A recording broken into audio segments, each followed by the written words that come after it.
Hello guys, আসসালামু আলাইকুম। সম্রাট Sudip Facebook page, YouTube channel, টিকটকে আপনাদেরকে জানাচ্ছি আমার পক্ষ থেকে আন্তরিক অভিনন্দন এবং শুভেচ্ছা মোবাইল। হঠাৎ করে আজকে একটা সামুদ্রিক প্রজাতি নিয়ে আপনাদের সামনে হাজির হলাম কাঁকড়া শিকারে। ঘুরতে ঘুরতে চলে আসলাম সমুদ্রে, শিকার করতে আসলাম কাঁকড়া। ধন্যবাদ।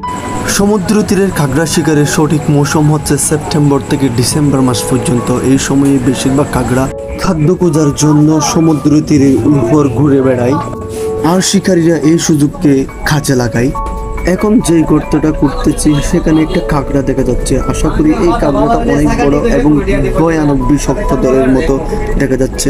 লাল রঙের যে কাঁকড়াটা দেখা যাচ্ছে সেটা হচ্ছে সামুদ্রিক প্রজাতি এবং সেটা অনেক বিষাক্ত এবং এর কামড় থেকে বাঁচার জন্য বিভিন্ন ধরনের কৌশল অবলম্বন করতে হয়।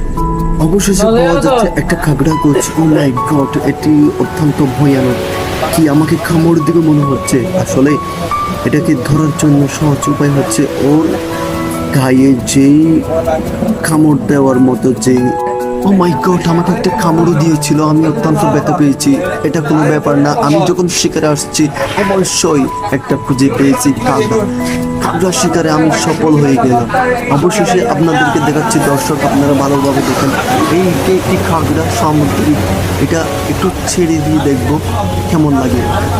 ও মাই গড, এটা তো অনেক ঘোরাঘুরি করতেছে। যেমন আসলে এই কাঁকড়াটা কি আমাকে শত্রু মনে করছে?